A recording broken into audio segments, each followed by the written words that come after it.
तत्वार्थ सूत्र नामक ये महाग्रंथ है, जिसके छठे अधिकार के ऊपर हमने विगत 8-10 कक्षाओं में विस्तार से चर्चा की है। छठे अध्याय में आश्रव तत्व की चर्चा की गई है और आगामी 7वां अध्याय में भी वहां पुण्य भाव रूप से आश्रव की व्रतों की चर्चा वहां पर की गई है। छठे अध्याय के अंदर आश्रव का प्रारंभ में स्वरूप बताकर उसके कारणों की चर्चा करके और फिर प्रत्येक कर्म के आश्रव के क्या क्या कारण हैं इसकी चर्चा की गई है। कुल 27 सूत्रों में यह अधिकार निबद्ध है। आइए हम आज पुनः पहले सूत्र से लेकर 27 सूत्र तक के सूत्र पाठ करके उसके सामान्य भाव को पढ़ समझते हैं और पठित विषय वस्तु को फिर से उसका दोहरान कार्य अपन करते हैं। आइए चलते हैं सूत्र की तरफ।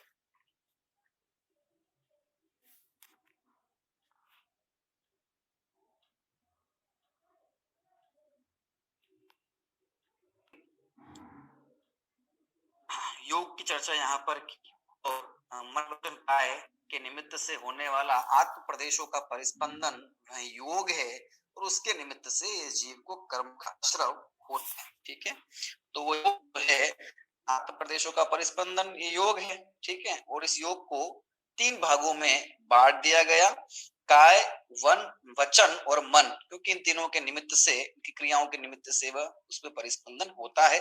ठीक है, आइए सबसे पहले आश्रव के 2 भेद समझ लेते हैं, द्रव्य आश्रव और भाव आश्रव। द्रव्य आश्रव किसे कहेंगे अपन, है ना, पौद्गलिक कर्म जो है ज्ञानावरणादि उनका आना वो द्रव्य आश्रव है, और जिसके निमित्त से वो आते हैं ऐसे मोह राग द्वेष रूप परिणाम जीव के वो भाव आश्रव है। जैसे है ना, आश्रव तत्व को 2 भागों में बांटा गया है। वैसे आइए पहला सूत्र देखते हैं अपन, काय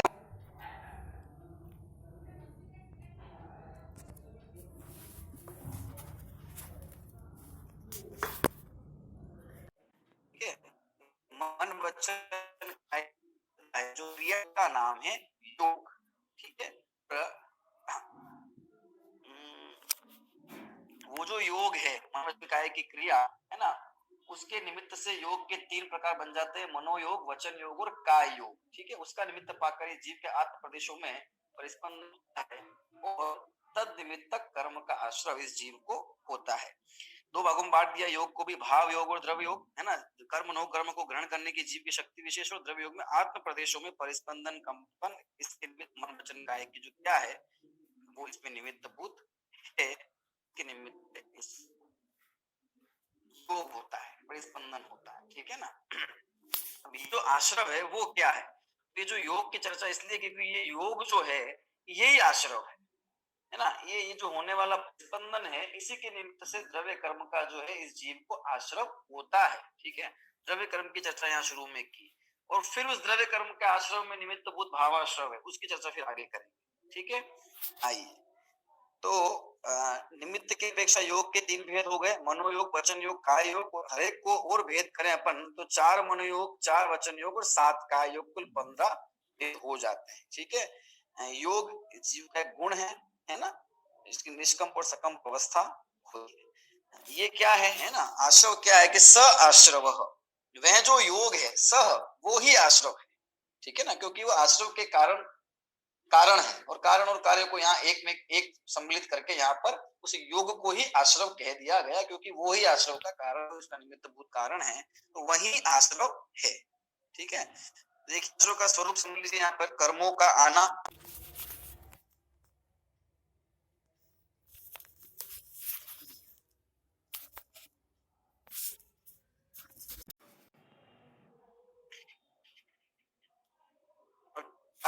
कार्य की अपेक्षा बात अपन तो द्रव्य योग है ना, कर्मों का आना ये कार्य हो गया और योग ये हो गया कारण, क्योंकि यहाँ पर पौद्गलिक कर्म की आने की और उसकी अपेक्षा बात कर रहे हैं। अभी इस द्रव्य योग में अगर अपन कारण देखें है ना, तो जीव का जो भाव विशेष है, शुभाशुभ भाव, वो उस पर अपन जोड़ लेंगे उसको, है ना। इस प्रकार से ये प्रक्रिया बन जाती है। ठीक है, अब ये जो योग इस जीव को होता है ना, योग 2 प्रकार का है। ठीक है, शुभ योग और अशुभ योग, शुभ क्रिया और अशुभ, मन वचन काय की शुभ क्रिया और मन वचन काय की अशुभ क्रिया। ठीक है, तो इसी को यहाँ पर जो शुभ योग होगा उससे पुण्य का आश्रव और अशुभ योग से पाप का आश्रव, क्योंकि आश्रव होने वाली क्रिया से सब आश्रव एक जैसा नहीं है कि उसका फल एक जैसा नहीं है, इसलिए इसमें कुछ भेद है। तो वो कैसे भेद है कि मन वचन काया की चेष्टा अगर शुभ रूप है ना, अहिंसादी रूप है, तो वो शुभ चेष्टा कहलाएगी, शुभ आश्रव का बंद करेगी, और हिंसादी या पापादी रूप तो वो अशुभ। क्या कहा है कि शुभ योग पुण्य का और अशुभ योग पाप का आश्रव है। शुभ योग से पुण्य का आश्रव होता है और अशुभ योग से पाप का आश्रव होता है। ठीक है, शुभ योग अर्थात मन वचन काया की शुभ चेष्टाएं, और अशुभ योग मन वचन काया की अशुभ चेष्टाएं। तो मन से शुभ क्या हो सकता है? प्राणी की रक्षा, पूजा, स्वाध्याय, भक्ति का जो भाव है ना, दूसरे का भला सोचना, परमेष्टि का चिंतन, तत्व का चिंतन, ये हो सकता है। वचन से सत्य वचन बोलना, जिनवाणी को उपदेश देना, ठीक है, स्तुति वंदना आदि। और काय से भगवान को नमस्कार इत्यादि करना, पूजा इत्यादि करना, है ना, प्राणी की रक्षा रूप कार्य करना, वो सब, ये सब शुभ योग हो गया। अशुभ योग से उल्टा हो गया, इसके निमित्त से पुण्य का आश्रय होता है ना। तो मन वचन काय की मन से दूसरे को मारने का विचार, ईर्ष्या इत्यादि, है ना, क्रोध, मान, माया, लोभ का परिणाम। वचन से असत्य, कटु वचन, असत्य वचन कहना, है ना, काया से प्राणी की हिंसा करना, चोरी, मैथुन आदि क्रियाएं करना, ये सब जो है वो अशुभ योग हो गया। और उसके निमित्त से जीव को क्रमशः शुभ और अशुभ जो है वो आश्रय होता है। इन सब के अंदर भावों की मुख्यता है ना, बिना भाव की क्रिया को फल देनी है, भाव सही थी जो है वो फल देने वाली होती है। ठीक है, आगे देखिए, अभी जो आश्रव है इसके दो भेद किए, है ना, क्योंकि आश्रव जो है वो पहले गुणस्थान से लेकर 13वें गुणस्थान वर्ती जो मुंडरा जीव है उन सबको होता है। ठीक है ना, तो लेकिन उनमें अंतर है। ठीक है, एक आश्रव वो है जिससे कर्म का बंध होकर फिर संसार की परिपाटी चलती है, दूसरा आश्रव वो है जिससे संसार की परिपाटी नहीं होती है, बस योग है इसलिए आश्रव होता है। ठीक है ना, हाँ, तो मिथ्यात्व, अवृत्ति, प्रमाद, कषाय और योग, ये 5 चीजें जो है वो बंध के हेतु है, आश्रव के कारण है। अगर योग जो है वो सबसे अंत में योग निरोध इस जीव को होता है, अगर वो योग मिथ्यात्व, कषाय आदि से युक्त है तो वो सांप्रदायिक आश्रव का कारण बनता है। और अकेला योग ही योग है तो उससे ईजापत आश्रव होता है ना, जो कि अनुभाग स्थिति और अनुभाग बंध से रहित है। ठीक है, आइए अपन देखते हैं सूत्र क्रमांक 4, स कषाया कषायो सांप्रदायिक पथयो। क्या कहा है यहाँ पे देखिए, स कषाय और अकषाय जो हैं उन्हें सांप्रदायिक और ईजापत आश्रय होता है। देखिए सूत्रार्थ, कषाय सहित और कषाय रहित आत्मा का योग क्रम से सांप्रदायिक और ईर्यापथ कर्म के आश्रय रूप है। कषाय सहित जो आत्मा है उसका होने वाला जो योग है, जो कषाय मिथ्या आदि से सहित है, उससे सांप्रदायिक आश्रय होता है। और कषाय रहित जो आत्मा है ना, शांत कषाय, क्षीण मोह और फिर सहयोग केवली जी 11, 12, 13 गुणस्थान, वहां पर ईर्यापथ कर्म का आश्रय होता है, जो संसार का कारण भूत नहीं होता है। ठीक है, इस प्रकार से व्यवस्था है। तो सांप्रदायिक आश्रव है वो संसार का कारण होने से दुख रूप और वो शुभाशुभ भाव के निमित्त से होने वाला वो आश्रव है। ठीक है, मात्र योग से नहीं होता, जो योग इन सबसे मिश्रित हो तो होता है। ठीक है, इसके भेद अपन देख लेते हैं। सांप्रदायिक ईर्यापथ आश्रव स्वामी की अपेक्षा देखें तो ये कषाय सहित जीवों को होता है, ये कषाय रहित जीवों को होता है। मिथ्यात्व, अवृत्ति, प्रमाद और कषाय के साथ होने वाला योग और सिर्फ योग। ठीक है, इसका कारण क्या है? संसार का कारण है, ये स्थिति रहित आश्रव है। ठीक है, इसलिए कोई संसार का कारण नहीं है। कितने प्रकार का बंध, प्रकृति, प्रदेश, स्थिति, अनुभाग बंध होता है, यहाँ सिर्फ प्रकृति और प्रदेश बंध ही इसमें होता है। ठीक है, गुणस्थान पहले से 10वें गुणस्थान तक, ये 11वें, 12वें, 13वें गुणस्थान में होता है। उदाहरण देखा जाए, जैसे तेल युक्त दीवार पर कर्म रूपी रज धूल चिपक जाती है, तो कषाय रूपी तेल से युक्त अगर जीव है तो उसमें कर्म रूपी रज चिपकेगी, लेकिन कषाय रूपी तेल से अगर रहित कोरी दीवार हो तो वहाँ धूल मारो तो वो चिपकती नहीं है। तो ऐसे कषाय से रहित अगर जीव है तो कर्म आने मात्र से उनका बंधन नहीं होता है। ठीक है ना, इस प्रकार से। अब जो यहाँ सांप्रदायिक आश्रव कहा उसके 39 भेद गिनाए। ठीक है, तो किस प्रकार से बनते हैं? इंद्रिय, कषाय, अव्रत और क्रिया के भेद से बन जाते हैं। आइए अपन देखते हैं सूत्र। इंद्रिय, कषाया, व्रत, क्रिया पंच चतुः पंचविंशति संख्या पूर्वस्य भेदाः। देखिए क्या सूत्रार्थ है, पूर्व के, है ना, अर्थात सांप्रदायिक आश्रव के इंद्रिय, कषाय, अव्रत और क्रिया रूप भेद हैं जो क्रम से 5, 4, 5 और 25 होते हैं। ठीक है, तो इंद्रिय, कषाय, अव्रत और क्रिया, इनके निमित्त से इस जीव को सांप्रदायिक आश्रव होता है। इंद्रिय, कषाय और अव्रत, इनको जो यहाँ पर लिया है ये भाव रूप से ले लिया, और उसके निमित्त से होने वाले जो 25 प्रकार की भिन्न भिन्न क्रियाएं हैं उनको क्रिया रूप से ले लिया। ठीक है, तो मन वचन काय का समझ लीजिए समावेश यहाँ पर हो गया है। ठीक है, तो इंद्रिय में क्या लिया कि 5 इंद्रियों के विषय की प्रवृत्ति का भाव है ना, 5 इंद्रियों में रमण करने का जो भाव है, स्पर्शन, रसना, घ्राण, चक्षु और श्रोत्र इंद्रिय के विषयों में ये इंद्रिय हो गया। ठीक है, कषाय, कषाय किसे कहते हैं? वे परिणाम जो आत्मा को कसे अर्थात दुख दे, इस प्रकार के कषायिक परिणाम जो क्रोध, मान, माया, लोभ के भेद से 4 प्रकार के हैं। उत्तर भेद करेंगे तो 25 कषाय भी बन जाएगी। ठीक है, अव्रत, तो व्रत धारण नहीं करने का भाव, 5 पापों से है ना थोड़ा भी विरक्ति नहीं होने का भाव, ना अनुव्रत होना ना महाव्रत का भाव, वो सब अव्रत है। ठीक है, चरित्र कषाय, चरित्र मोहनी का तीव्र उदय होने पर इस प्रकार का भाव इस जीव को होता है। दुख का कारण बुरा कार्य ही पाप है, उसी का नाम अव्रत है ना। हिंसा, झूठ, चोरी, कुशील और परिग्रह के भेद से ये 5 प्रकार का कह दिया। ठीक है, अब इंद्रियों में की प्रवृत्ति का भाव, कषाय और पाप, इनके निमित्त पाकर ये जीव विभिन्न क्रियाएं करता है। ठीक है, जिन्हें 25 क्रियाओं में बांट दिया गया, और वे सब जो है वो काय योग के माध्यम से वो सब सांप्रदायिक आश्रव के हेतु हो जाती हैं। तो भिन्न भिन्न भावों सहित होने वाली प्रवृत्तियां, 5 विभिन्न क्रिया, 5 हिंसा भाव की मुख्यता से होने वाली क्रिया, 5 इंद्रियों के भोग बढ़ाने वाली क्रिया, 5 धर्माचरण में दोष पैदा करने वाली क्रिया, और 5 धर्म धारण से विमुख करने वाली क्रिया। क्या है वे क्रियाएं? आइए देख लेते हैं। 5 विभिन्न क्रियाएं, सम्यक्त्व, मिथ्यात्व, प्रयोग, समाधान और ईर्यापथ, है ना। सम्यक्त्व को बढ़ाने वाली क्रिया, जिन स्तुति, स्वाध्याय इत्यादि जो भी है ना, ये सब शुभ भाव हो गया। ठीक है, मिथ्यात्व को पुष्ट करने वाली क्रिया हो गई, कुदेव, कुगुरु, कुधर्म की पूजा अर्चना इत्यादि करना। प्रयोग, शरीर आदि द्वारा गमन आदि प्रवृत्ति। समाधान, संयमी का असंयम के सम्मुख होना। ईर्यापथ, संयम बढ़ाने वाली क्रिया। ठीक है, ये 5 क्रिया हो गई, इसमें शुभाशुभ दोनों रूप क्रिया हो गई।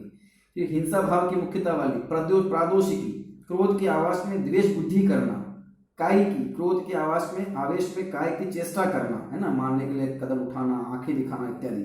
आधिकरणी की, हिंसा के साधन जो हैं, अधिकरण, चाकू, तलवार, है ना, कोई वस्तु, वो सब अधिकरण, उसको ग्रहण करना। परिताप की, दूसरों को दुख की उत्पत्ति हो ऐसी क्रिया करना। और प्राणातिपाती की, दूसरों के 10 प्राणों का वियोग करने वाली क्रिया, है ना, ये सब क्रिया आ गई। फिर देखिए, इंद्रियों के भोग बढ़ाने वाली क्रियाएं, दर्शन, सुंदर रूप दर्शन देखने का अभिप्राय, स्पर्शन करने का भाव। प्रात्यय की, भोगों की नई नई सामग्री इकट्ठी करने का भाव करना। समन्तानुपात, जीवों के रहने के स्थान पर मलमूत्र आदि का त्याग करना अविवेक पूर्वक। ठीक है, और अनाभोग, बिना देखे किसी भी स्थान पर उठना बैठना आदि। ठीक है, ये सब क्रिया हो गई। धर्माचरण में दोष कारक क्रियाएं, स्वहस्त, हीन पुरुषों के योग्य कार्य स्वयं करना। निसर्ग, पाप साधनों के लेन देन में सम्मति देना जिससे पापाचार बढ़े। विदारण, दूसरों के दोष प्रकट करना। आज्ञा व्यापिदी की, शास्त्र की आज्ञा को न पाल के उसके उल्टा अर्थ करना। अनाकांक्षा, शास्त्र उपदेशित विधि का अनादर करना। ठीक है, धर्म धारण से विमुख करने वाली क्रियाएं क्या हो गई? आरंभ, छेदन, भेदन आदि में स्वयं रत होना और हर्षित होना, खुद करना और खुश होना। परिग्रह की, परिग्रह की रक्षा के उपाय में लगे रहना है, धन संपत्ति कैसे बनी रहे, कैसे इकट्ठी हो, बस उसी में लगे रहना। माया, ज्ञान दर्शन आदि के विषय में छल करना, सम्यक ज्ञान और सम्यक दर्शन के विषय में मिथ्या उपदेश करना, मिथ्या मानना, वो सब माया हो गया। मिथ्या दर्शन, मिथ्या दृष्टि की क्रियाओं की प्रशंसा करना, है ना, कोई पापा देखी क्रिया कर रहा है, हम उस पर राजी हो रहे हैं, तारीफ कर रहे हैं, मन वचन काय से उसकी अनुमोदना कर रहे हैं। तो अप्रत्याख्यान, त्याग परिणाम का नहीं होना, किंचित मात्र भी त्याग की भावना नहीं होना, वो अप्रत्याख्यान है। ठीक है, इस प्रकार से 25 क्रियाएं जो मन वचन काय के निमित्त से इस जीव की होती है, और उनके निमित्त से इसको सांप्रदायिक आश्रव होता है। तो ये सांप्रदायिक आश्रव के 39 भेद यहाँ पर मोटे मोटे रूप में बता दिए गए। ठीक है, अब वो जो आश्रव है, वो आश्रव सभी को एक जैसा नहीं है, अपने अपने परिणामों के निमित्त से वो उसमें हीनाधिकता आती है। तो वे क्या कारण है जिनसे वो आश्रव में हीनाधिकता आती है, वो सूत्र क्रमांक 6 में बताया। देखिए, तीव्र मंद ज्ञाता ज्ञात भावाधिकरण वीर्य विशेषेभ्यस तद विशेषः, उस आश्रव में विशेषता आती। कैसे? तीव्र भाव, मंद भाव, ज्ञात भाव, अज्ञात भाव, अधिकरण और वीर्य विशेष के भेद से उसकी विशेषता होती है, उस आश्रव में विशेषता आती है। तीव्र भाव, तीव्र कषाय के परिणाम हो तो तीव्र आश्रव होता है, मंद कषाय के परिणाम हो तो मंद आश्रव होता है। ज्ञात भाव, बुद्धिपूर्वक जानबूझकर गलती कर रहे हैं ना, जानबूझकर पापादि क्रियाएं हो रही, उसमें कर्मों का आश्रव अधिक अनुभाग वाला है। अज्ञात भाव, प्रमाद या अज्ञान सहित जो क्रियाएं हो रही है बुद्धिपूर्वक, लेकिन वो है अपराध।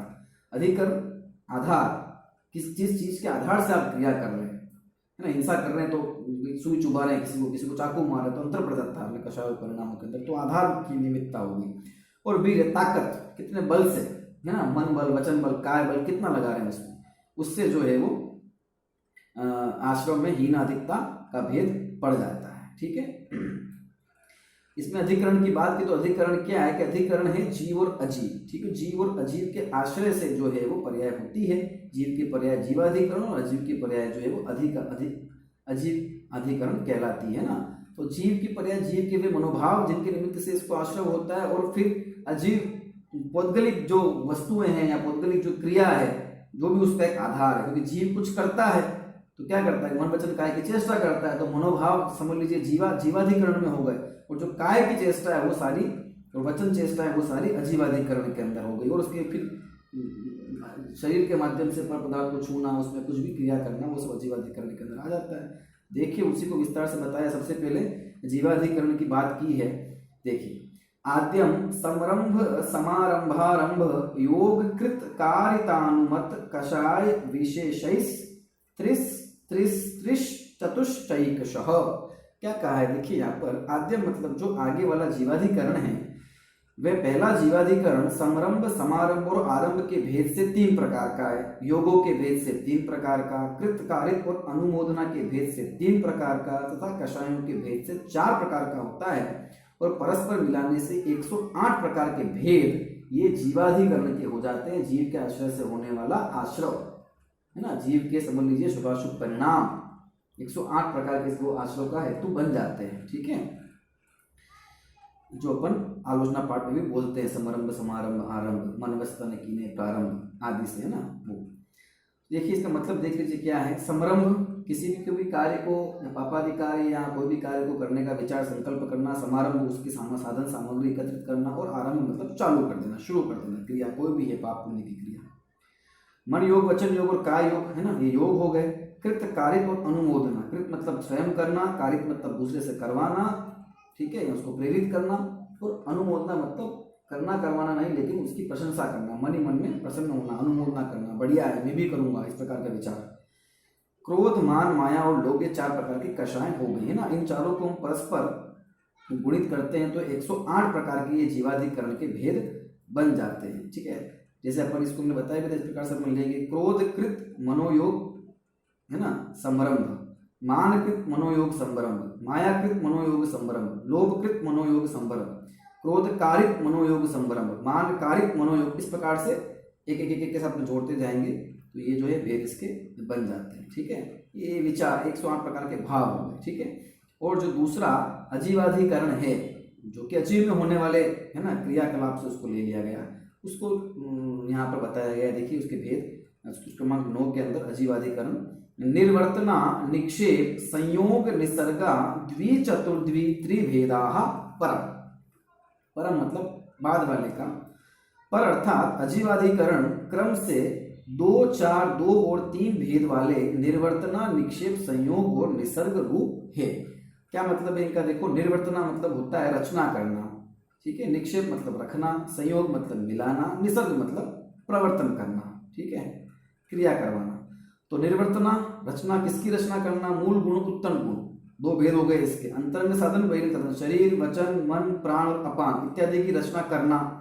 और बहिरंग साधन मतलब काष्ठ कर्म, चित्र कर्म, पुस्तक कर्म, कोई भी वस्तुओं का निर्माण करना, बनाना उसको, ठीक है, ये बहिरंग साधन हो गया, है ना।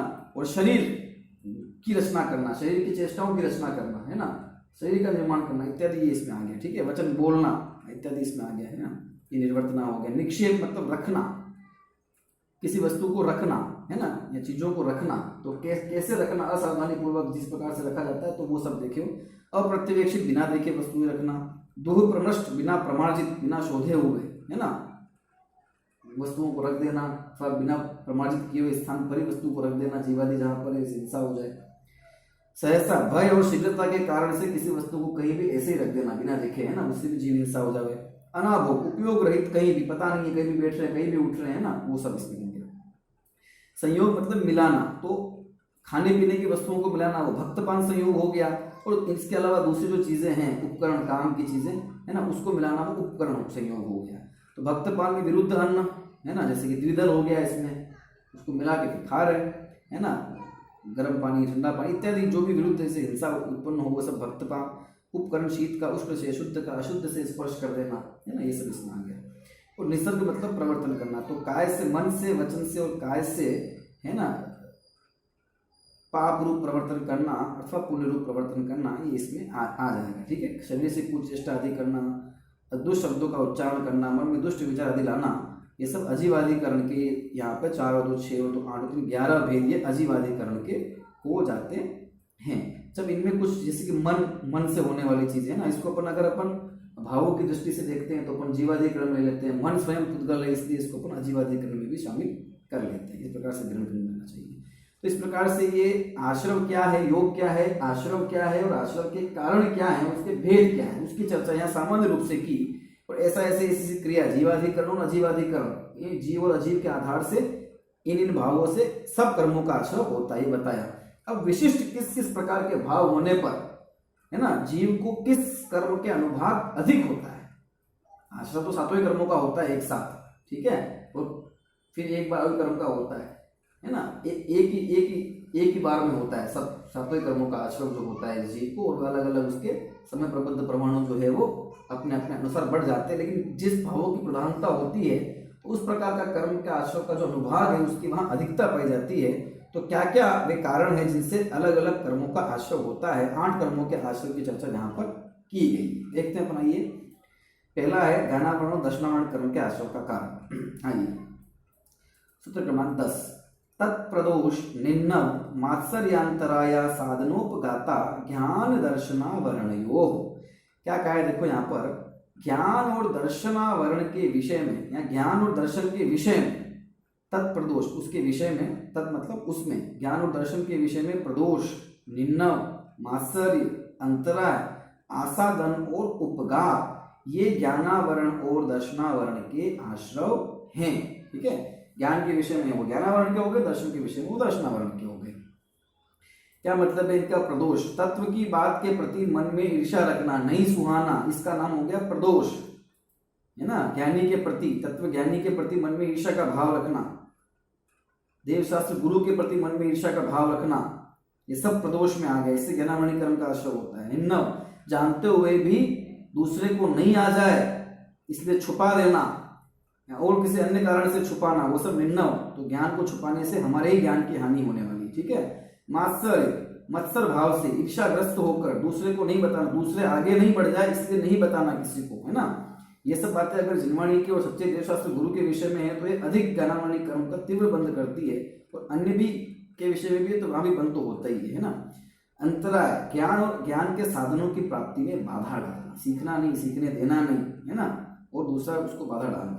आसाधन, पर के द्वारा प्रकाशित होने वाले ज्ञान को रोकना। कोई सच्चे तत्व ज्ञान की बात कर रहा है, जिनवाणी का है ना, प्रचार प्रसार कर रहा है, तो उसे मन वचन काय के माध्यम से रोकना, ये आसाधन हो गया। और उपगात, ज्ञान को अज्ञान कहकर नष्ट कर देना। सच्ची जिनवाणी की सच्ची बात है उसको यदि बेकार है, कुछ काम कैसा कहकर उसको नष्ट करना, दुष्ट करना, है ना, गलत तरीके से उसका प्रचार करना या प्रचार होने ही नहीं देना, ये सब उपगात में आ जाता है। तो इस प्रकार का जो भाव है ना, ज्ञान की विराधना का फल, ज्ञान की विराधना करोगे तो क्या होगा? क्या ज्ञान का उदय आएगा, ज्ञानावरणी कर्म बंधेगा। तो ज्ञान दर्शन की विराधना करना वो ज्ञानावरणी और दर्शनावरणी का आश्रय का कारण हो जाता है। ठीक है। और भी अन्य जहां जहां भी हम जिस प्रकार से मन वचन काय की वो सारी चेष्टाएं जो ज्ञान दर्शन की विराधना करती है, वे सब ज्ञानावरणी दर्शनावरणी कर्म का बंधन करती है। ठीक है, उसका आश्रय का कारण है। और देखिए, अब वेदनी कर्म की बात करते हैं। सबसे पहले साता वेदनी को लेते हैं। देखिए सूत्र क्रमांक 11 के अंदर असाता वेदनी को लेते हैं। सबसे पहले देखिए, दुख शोक तापा क्रंदन वध परिदेव नान्यात्म परोभय स्थानान्य सद्वेद्यस्य। क्या कहते हैं? देखिए सूत्रार्थ,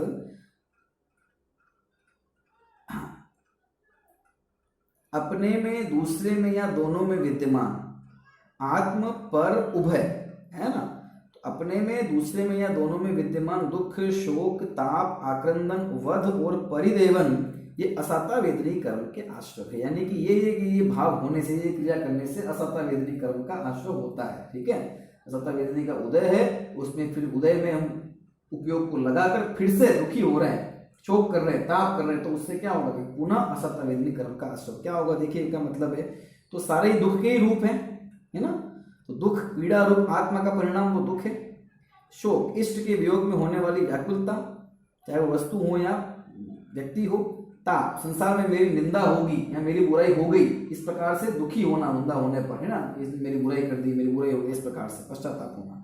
आक्रंदन संक्लेशता के कारण से रोना और चिल्लाना, वो आक्रंदन हो गया। वध 10 प्राणों का वियोग करना, दूसरे जीव का वियोग कर देना, है ना, वो स्वयं का भी। और परिदेवन ऐसा रोना कि सुनने वाला में करुणा का भाव पैदा हो जाए, इस प्रकार से कुल मिला के दुखी होना और दुखी करना। ठीक है, स्वयं दुखी होना और दूसरे को दुखी करना, है ना, स्वयं प्राणों का घात करना और दूसरे का भी कर देना, मन वचन काया का, वो असाता वेदनी कर्म के आश्रय का कारण हो जाता है। दुखादि सारे दुखादि जीव आप करें, दूसरे को करावे, आप और दोनों को करें, ये तीनों ही आश्रय के कारण। साता वेदनी का क्या होगा, तो इससे उल्टा देख लेते हैं अपन। ठीक है, भूत वृत्त्यनुकंपा दान सराग संयमादि योग शांति शौच मिति सद्वैत्यस्य। क्या कहते हैं, देखिए सूत्र देखिए, भूत अनुकंपा, वृत्ति अनुकंपा, दान और सराग संयम आदि का योग तथा शांति और शौच, ये साता वेदनी कर्म के आश्रय है। यानी कि सारी मन वचन काया की शुभ चेष्टाएं, है ना, जिससे स्वयं के अंदर कषाय की मंदता हो, है ना, स्वभाव की वृद्धि हो और दूसरों को भी इस प्रकार की अनुकूलता हो। ठीक है ना, और जिन धर्म की प्रभावना वाले सारे कार्य, ये सब शुभ साता वेदनी कर्म का आश्रय है। देखिए क्या है, अनुकंपा मतलब दूसरे की पीड़ा को अपनी पीड़ा मानना, है ना, दूसरे पर दया का भाव रखना, उसके कष्ट को मिटाने का भाव, वो अनुकंपा है। तो भूत अनुकंपा प्राणी मात्र के ऊपर दया का भाव, और व्रति अनुकंपा जो व्रति है, अनुव्रति महाव्रति, उनके ऊपर उनके कष्टों को मिटाने का भाव, है ना, उनकी सेवा शुश्रूषा दया का भाव। दान निज व पर के उपकार के लिए अपनी वस्तु का अर्पण करना। ठीक है, चाहे वो ज्ञान दान हो, अभय दान हो, आहार दान हो, औषधि दान हो। ठीक है ना, इसमें भी कषायों की मंदता और लोभ कषाय की मंदता नहीं हो, दान नहीं दे सकता व्यक्ति। मान और लोभ की मंदता होना बहुत जरूरी है। सराग संयम, राग सहित जो इस जीव को संयम है, अर्थात जो मुनराज हैं उन्हें 3 गुण 3 कषाय चौकड़ी का भाव पूर्वक तो संयम प्रकट हुआ है ना, सकल संयम। तो जितना संज्वलन कषाय का उदय उतना राग है, तो राग संयम के साथ होने वाला जो राग है वो राग, है ना, और उसके निमित्त से होने वाली जो भी मन वचन काया की चेष्टा है, वो सब साता वेदनी कर्म का आश्रय करवाती है। आदि, आदि में क्या लिया, देखो संयमा संयम, है ना, संयम और असंयम की अवस्था जो है वो एक देश पापों का जो त्याग हुआ है। ठीक है, जितना एक देश जितना त्याग हुआ है ना, 5 पापों का स्थूल त्याग हुआ है, जो संयम है ना, तरस जीवों की हिंसा से विराधना हुई और स्थावर जीवों की हिंसा भी विराधना भी नहीं हुई है। ठीक है, उससे भी विरक्ति नहीं हुई है, तरस जीवों की हिंसा से विरक्ति हो गई है, वो असंयम। तो संयम असंयम की जो पंचम गुण स्थान की अवस्था है, तो वहाँ होने वाला शुभ राग। बाल तप, बाल तप का अर्थात मिथ्यात्व के साथ, है ना, किए जाने वाला, अज्ञान के साथ होने वाला जो तप है, मिथ्या दृष्टि का जो तप है, वो तप है जो वहां पर कषाय की मंदता तो है ही। ठीक है, लेकिन वो स्वर्ग आदि की चाह से होने वाला, संसार में सुख की चाह से होने वाला होने से वेदनी कर्म के आश्रय का कारण है। तथापि कषाय की जहाँ मंदता होने के कारण से उसको बाल तप कह दिया, सम्यक दर्शन के बिना किया गया सब बाल तप ही है। और अकाम निर्जरा, अकाम निर्जरा मतलब इस कार्य से या इस प्रकार का तप तपने से मुझे मोक्ष की प्राप्ति होगी, है ना, इस प्रकार की इच्छा के बिना, इस प्रकार के ज्ञान के बिना, केवल, है ना, शांति से कष्टादि को सहन कर लेना, चुपचाप रहना, है ना, विचलित नहीं होना, इस प्रकार का जो इससे जो जीव को निर्जला हो वो अकाम निर्जला। तो ये सारे जो भाव है साता वेदनी कर्म के, क्योंकि यहाँ पे आकुलता नहीं है जीव को, है ना, आकुलता कम है, कषाय की मंदता है, इसलिए ये सब साता वेदनी के कारण है। ठीक है, शांति, शांति मतलब क्रोध नहीं होना, शांति से रहना। ठीक है, वो मतलब है यहाँ पर। शुभ परिणामों की भावना पूर्वक क्रोधादि दोषों का निराकरण होना, शांति पूर्वक रहना। और शौच मतलब संतोषी प्रवृत्ति होना, लोभ नहीं होना, लोभ का अभाव की बात नहीं है यहाँ, उत्तम शौच नहीं, लेकिन यहाँ पर संतोषी प्रवृत्ति है, परिग्रह की भावना कम होना। तो शुभ परिणाम पूर्वक लोभ का त्याग होना। ठीक है, ये सब साता वेदनी कर्म के आश्रय के कारण हो गए। अब मोहनी कर्म जो सभी कर्मों का सरदार है ना, तो क्या वे परिणाम जो दर्शन मोहनी कर्म को बांधते हैं, और फिर चरित्र मोह को देखेंगे। सूत्र क्रमांक 13, केवली श्रुत संग धर्म देवा वर्णवादो दर्शन मोहस्य। तो क्या कहते हैं, केवली श्रुत संग धर्म और देव इनका अवर्णवाद दर्शन मोहनी कर्म का आश्रम है। अवर्णवाद का मतलब होता है कि अवर्णवाद मतलब जिसका जैसा स्वरूप है उससे विपरीत उसको मानना, कहना, प्रचार करना, उसका नाम है अवर्णवाद। ठीक है, जो जैसा है नहीं उसको वैसा कहना, वो अवर्णवाद है, उल्टा कथन करना। देखिए, निर्दोष में दोष लगाना वो अवर्णवाद। तो केवली अनंत सर्वज्ञ आदि है, उनके दोष लगाना, अनंत भगवान जो होते हैं उनको है ना 18 दोष होते हैं, वे रागी होते हैं, है ना, वे इच्छापूर्वक उपदेश देते हैं, वे इच्छापूर्वक विहार करते हैं, उनके ज्ञानोपयोग दर्शनोपयोग क्रम से होते हैं, ये सारा अवर्णवाद है केवली के विषय में। वे कवला आहार करते हैं, है ना, आहार लेते हैं, भूख लगती है उनको, व्याधि होती है, सारी बातें। शुद्ध, तो शुद्ध के अंदर उनकी वाणी है ना, केवली का कहा हुआ और गंधर्व द्वारा रचा हुआ जो शास्त्र है, जिनवाणी है, वो शुद्ध है, उसका वर्णवाद करना, ये कहना कि उसमें राग का उपदेश दिया हुआ है, उसमें हिंसा का उपदेश दिया हुआ है, आदि आदि। संघ, संघ का अंतर निर्ग्रंथ दिगंबर मुनिराज और उनका समुदाय वो संघ है, तो उनकी निंदा करना, उनको नाना प्रकार से कुवचन कहना, है ना, वे नग्न हैं अथवा निर्लज हैं, ऐसे अनेक प्रकार से दुखी हैं, बेचारे हैं, ऐसे ऐसे सोचना या कहना, वो सब उनके वर्णवाद हो गया। धर्म, जो उत्तम स्थान में रखे, है ना, जो उत्तम सुख में धरे अपन को, तो भगवान द्वारा कहा हुआ जो उनकी जो वाणी है और जो निर्दोष आचरण है ना, वो सब का सम्मेलन ही धर्म है। तो उस जैन धर्म की उसकी निंदा करना और कहना कि धर्म से सुख की प्राप्ति नहीं होती, संसार की प्राप्ति होती है ना, इस प्रकार से धर्म की निंदा होना वो दर्शन मोहनी कर्म का आश्रय का कारण है। ये मोहनी कर्म बनता है देवशास्त्र गुरु और धर्म की विराधना करने से। और जो देवगति के देव इत्यादि है उनके विषय में भी ये सोचना कि मद्यपान करते हैं, मदिरापान करते हैं ना, आदि आदि, वो फिर वैसी क्रिया करवाना, है ना, कि ऐसा मानना और वैसी क्रिया करना, वो सब भी क्या है, दर्शन मोहनी कर्म का आश्रम, घोर आश्रम का बंध होता है, ठीक, वो आश्रम होता है। अब चरित्र मोहनी का देखते हैं, चरित्र मोहनी का क्या कारण है ना, चरित्र मोहनी के भेद क्या है, 25 कषाय है ना, तो कषाय उत्पन्न हो तो कषाय की है तो कषाय उत्पन्न होती है। देखिए क्या है, देखो यहाँ पर सूत्र क्रमांक 14, कषायो दया तीव्र परिणामश्च चारित्र मोहस्य। कषायो दया तीव्र परिणामश्च चारित्र मोहस्य, कषाय के उदय से होने वाला तीव्र आत्म परिणाम चारित्र मोहनी कर्म का आश्रय। तीव्र राग द्वेष का जो आत्मा का भाव है उसके कारण से जीव को चरित्र मोहनी कर्म का आश्रय होता है। कषाय के उदय से तीव्र कलुषता वाले परिणाम, जैसे स्वयं कषाय करना, दूसरों में कषाय उत्पन्न कराना, तपस्वी जनों के, साधु जनों के, मुनि जनों के चरित्र में दोष लगाना, उन पर उपसर्ग इत्यादि करना, उनकी निंदा इत्यादि करना, है ना, मन से वचन से उन पर बुरे वचन बोलना और काय से ऐसी चेष्टाएं करना, ऐसा कार्य करना कि जिससे उनके दोष, उनके चरित्र में, उनके जो आचरण है उसको हानि पहुंचे। और संक्लेश पैदा करने वाले वेश और व्रत धारण करना, ऐसे कुवेश और कुव्रत धारण कर लेना, ऐसी खोटी क्रियाएं करना जो मोक्ष मार्ग किंचित भी साधक नहीं है और मिथ्यात्व के कारण होने वाली जो क्रियाएं वे सब जो है क्या क्या क्या करती है, चरित्र मोहनी कर्म का इस जीव को आश्रम करती है। अब बात करें अपन आयु कर्म की, है ना, तो आयु कर्म के 4 भेद हैं, नरकायु, तिर्यंचायु, देवायु, मनुष्यायु, ठीक है। तो उन सबके क्या क्या विशेष कारण है, सबका सम्मिलित कारण क्या, वो सबकी चर्चा यहाँ पर की गई है। आगे 6-7 सूत्रों में देखते हैं। देखिए सूत्र क्रमांक 15, बहुआरंभ परिग्रहत्वम नारकस्यायुषः। बहुत आरंभ और बहुत परिग्रह बने का भाव ये नरकायु का आश्रय। बहुत आरंभ मतलब हिंसादी प्रवृत्ति, है ना, और परिग्रह बना मतलब ममत्व का परिणाम पर वस्तु में, तो बहुत ज्यादा हिंसादी की प्रवृत्ति, तीव्र परिणाम कषाय पूर्वक, ठीक है, और बहुत अधिक पर वस्तु में ये मेरी थी, ये मेरी रहेगी, इस प्रकार का परिणाम जो है ये इस जीव को नरक गति का बंध कराता है। तीव्र कषाय का परिणाम, तीव्र मूर्छा, महत्व का परिणाम, मेरेपन का भाव। तिर्यंच योनि का आश्रय देखिए, माया तैर्य यौनस्य, ठीक है, माया जो है वो तिर्यंचायु का आश्रय है। तिर्यंचायु का आश्रय कराता, मन वचन काय की कुटिलता, अति संधान पड़ता है ना, और दूसरों को मीन में निकालने की आदत, मन वचन काय की कुटिलता, ये सब जो है वो तिर्यंच आयु का आश्रय है। मनुष्य आयु का आश्रय अल्पारंभ परिग्रहत्व मनुष्य से, अल्प आरंभ और अल्प परिग्रह पने का भाव मनुष्य आयु का आश्रय है ना। हिंसादी कार्यों में बहुत अधिक प्रवृत्त नहीं होना, कषाय की मंदता और ममत्व पने का भाव में कमी होना, है ना, उसकी मंदता, है ना, ऐसे जो मिश्रित परिणाम है, दुर्लभ परिणाम, उससे जो है मनुष्य आयु की प्राप्ति इस जीव को होती है। और क्या है, मनुष्य आयु की प्राप्ति के स्वभाव मार्दवम च, स्वभाव की मृदुता भी मनुष्यायु का आश्रव है। स्वभाव की मृदुता, स्वभाव की सरलता, कोमलता, कठोरता नहीं होना, उससे भी ये जीव जो है मनुष्यायु की प्राप्ति करता है। च लिखा है तो उससे देवायु भी प्राप्त होती है, ये इस च का मतलब है। सारी आयु का आश्रय का नहीं शील व्रतत्वम च सर्वेशाम, क्या कहते हैं, शील रहित और व्रत रहित होना सब आयुओं का आश्रय है ना।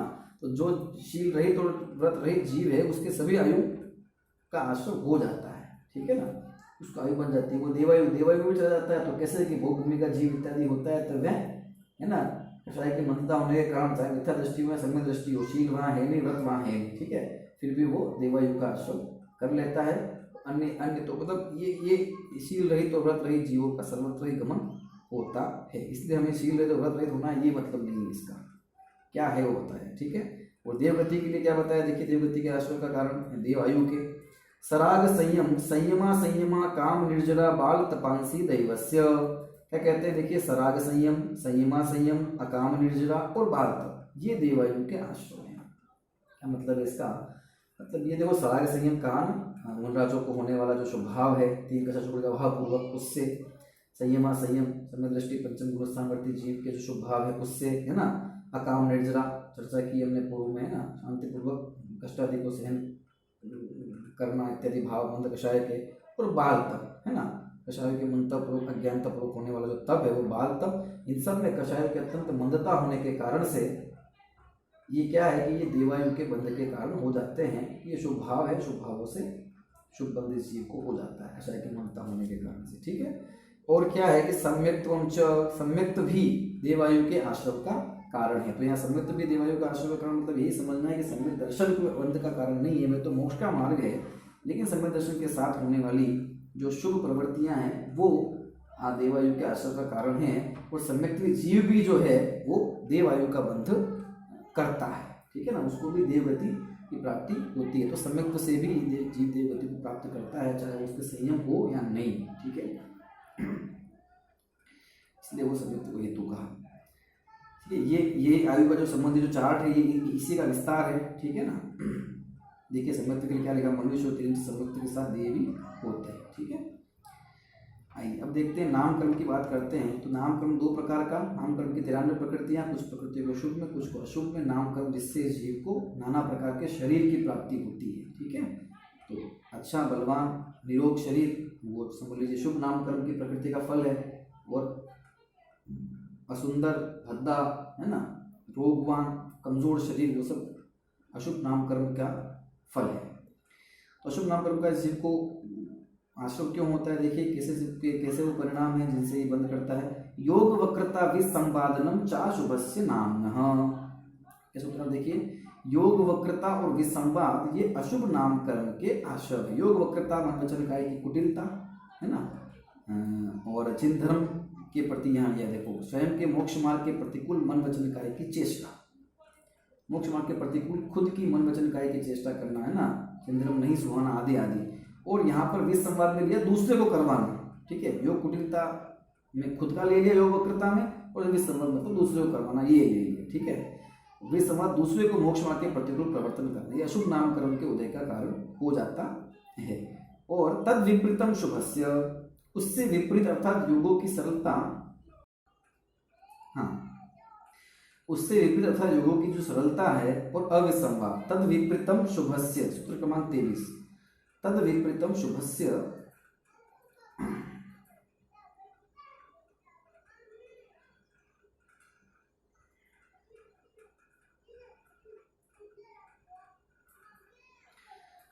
योगों की जो सरलता है, मन वचन काय की जो सरलता है, और स्वयं भी मोक्ष मार्ग के अनुकूल प्रवर्तन करना, और अविसंवाद दूसरे को भी मोक्ष मार्ग के प्रतिकूल प्रवर्तन नहीं कराना, मतलब उसके अनुकूल प्रवृत्ति करवाना, ये सब शुभ नामकर्म के आश्रय है। सरल मन वचन काय की चेष्टा और अन्य को अन्यथा प्रवर्तन नहीं कराना, विपरीत प्रवर्तन कहीं नहीं कराना, बुरे मार्ग पर नहीं लगाना, है ना, और सन्मार्ग पर लगाना, ठीक है, ये सब शुभ कर्म के आश्रय के कारण हो गए, ठीक है। इसी नामकर्म की प्रकृतियों में एक अत्यंत शुभ प्रवृत्ति है ना, वो है तीर्थंकर नामकर्म की प्रवृत्ति। उसके आश्रय के जो कारण है वे 16 कारण भावना के रूप में कहे गए हैं। वो क्या है देखते हैं अपन।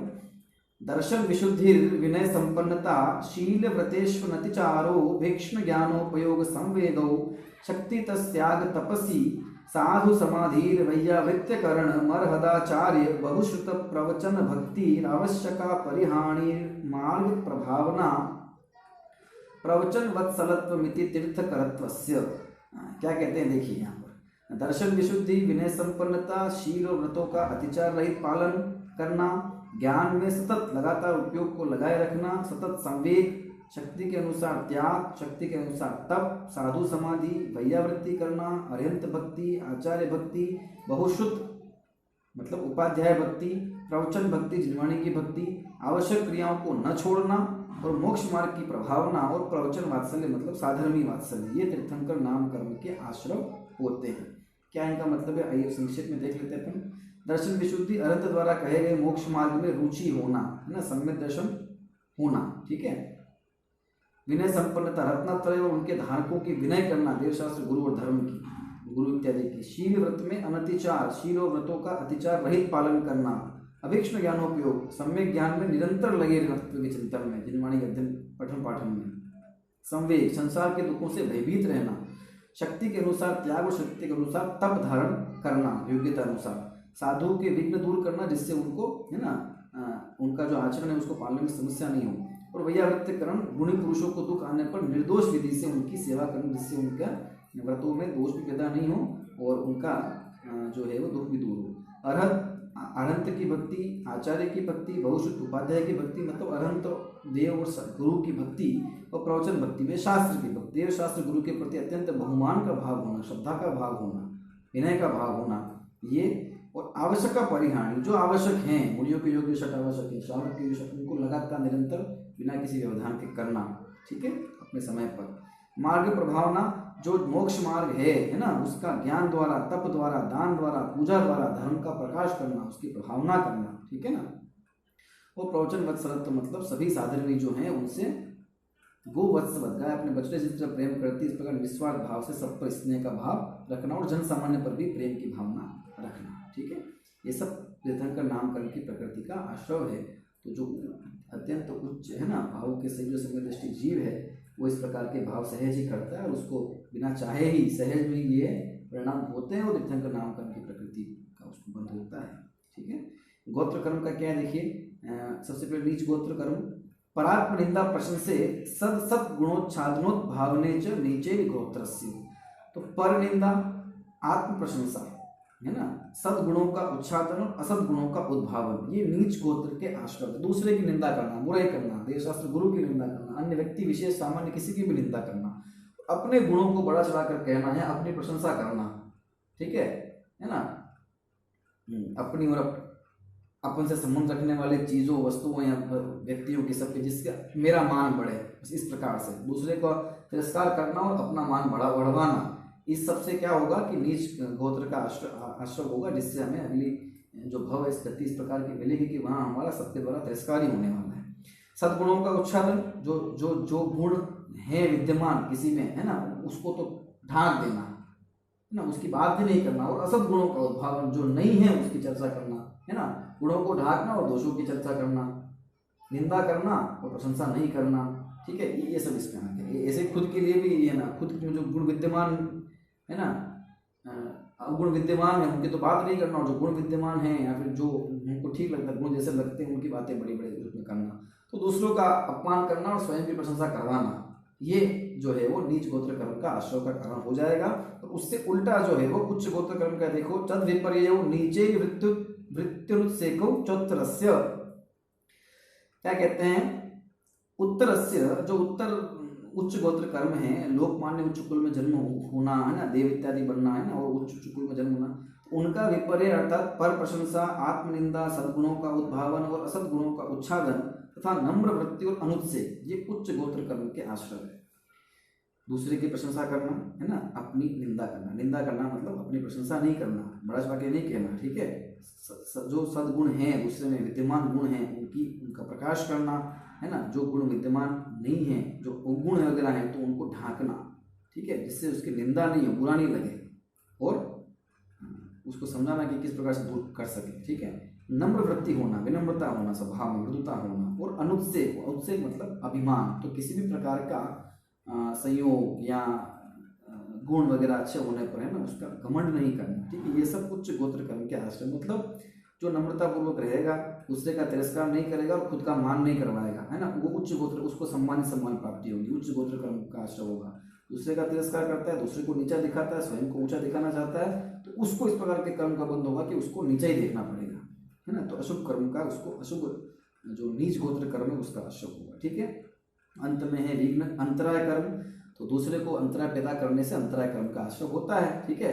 अथवा स्वयं अपनी ज्ञानाराधना में, तपाराधना में, है ना, तपश्चर्या में, व्रतादि में अंतराय पैदा करना, खुद स्वयं का स्वयं और अन्य के, उससे अंतराय कर्म बंधेगा। देखो क्या है, विघ्न करण मंत्रायस्य, देखिए क्या है कि दानादिक में विघ्न डालना अंतराय कर्म का आश्रय, विघ्न करने से अंतराय कर्म का आश्रय होता है। किसमें? दान में, लाभ में, भोग में, उपभोग में और वीर्य में, है ना। तो निज पर के लिए, उपकार के लिए दान देना, वो दान है। लाभ, जिससे दूसरे को लाभ हो, किसी प्रकार से ज्ञान का लाभ हो, धन का लाभ हो, किसी प्रकार का हो, ठीक है। भोग, एक बार भोगा जा सके ऐसी वस्तु विशेष, खाना, आहार इत्यादि। उपभोग, जो बार बार भोगा जाए, दैनिक उपयोग की वस्तु हैं। और वीर्य, दूसरे के वीर्य को या उसकी ताकत को रोकना, प्रकट नहीं होने देना, है ना। चाहे वो उसकी शक्ति किसी प्रकार से, है ना, किसी को उसकी इच्छा पूर्वक काम करने से, स्वाध्याय इत्यादि करने से, तपस्या इत्यादि करने से रोकना। अरे क्या, कहाँ व्रत करना है, कहाँ तपस्या करनी, कमजोर हो जाएगा, ये हो जाएगा, कहाँ उपवास कर रहे हो, आदि आदि सब बातें इसमें जाएगी, ठीक है। तो इस प्रकार से विघ्न कर्म पैदा करने से अंतराय कर्म का आश्रय होता है। तो इस प्रकार 8 कर्मों के आश्रय की चर्चा हमने की, और इससे ये हमने जाना, ये सीखा कि हमें अपना जीवन बिल्कुल इस प्रकार का जीना है कि जिससे देव शास्त्र, गुरु और धर्म की आराधना हो, और दूसरे के धर्म की भी वो भी अपनी आराधना करे, उसमें सहयोगी बने, उसमें विराधना पैदा नहीं करे। और देव शास्त्र गुरु के आराधकों की बात नहीं, सामान्य जनजीवन, एकेंद्र से लेकर पंचेंद्रिय के जो जीव है, उन सबका जो जीवन है उसमें हम बाधक नहीं बने, और नाना प्रकार से, है ना, जब तक राह है तब तक उनकी किसी न किसी प्रकार से अपन जो है वो सहायता करें, और उन्हें धर्म मार्ग में लगाएं स्वयं, ठीक है। इस प्रकार से निर्बाध जीवन हम अपने लिए भी जिए, दूसरों को भी बाधा उत्पन्न नहीं करें, ओके। हर प्रकार से जो है वो संतोषी प्रवृत्ति पूर्वक अपना जीवन जीकर 5 कषायों की विरति हमारे जीवन में हो, और फिर इन 8 कर्मों का आश्रय का हमारे अभाव हो, वो निराश्रय पद की प्राप्ति, मोक्ष पद की प्राप्ति हो। इसी पवित्र, परम पवित्र भावना से अपन ये अध्याय, इसके रिविजन जो है यहाँ पर पूर्ण करते हैं।